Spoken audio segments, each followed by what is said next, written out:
So as we start talking more about more targeted passive delivery, what are some of the biggest technological advancements we've made thus far that you think are going to be most instrumental? Yeah, I mean, I think again, I'll use the 3 framework approach, right? On the process side, the mixing platform, in a sense, right?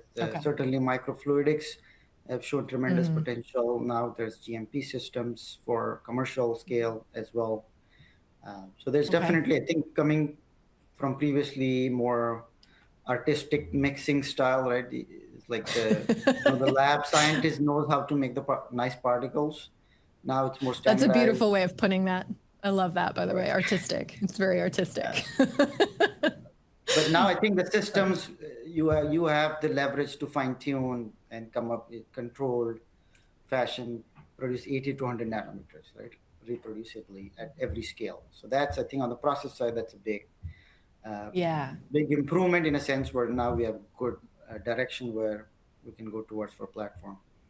On the analytical side, I think I would say more it's the approach, right? Learning from biologics world and FDA and agency frameworks where we are now doing the really understanding the product and connecting, using the analytical tools to connect for its safety efficacy.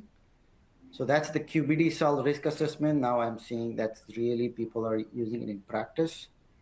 Instead of just instead of just making the particle and then let's see if it works, right? In the in vivo or in NHPs or whatever, right? So but now I think we really have linking this process parameters, CQAs, now the analytical output. We really have a control strategy in place which we can reproducibly execute and create a robust particle. And then on the supply chain side, I think what I mentioned, it's just that sites have clear vision of what techniques, what equipments they need to bring in.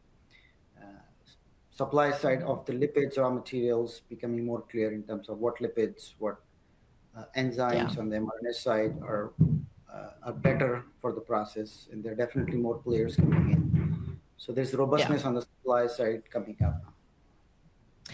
I really like this. Somebody commented in the chat that we're moving from an artisanal approach, right? Maybe a more artisanal approach to something that's more, I would say it sounds very much more industrial, right? We are progressing into the industrial days. So I think that's a really good way of looking at it. Dom, do you have something to add to this? Yeah, like because like Sujit was mainly focusing on the current status and maybe like to add to this like a bit historical and a bit like future.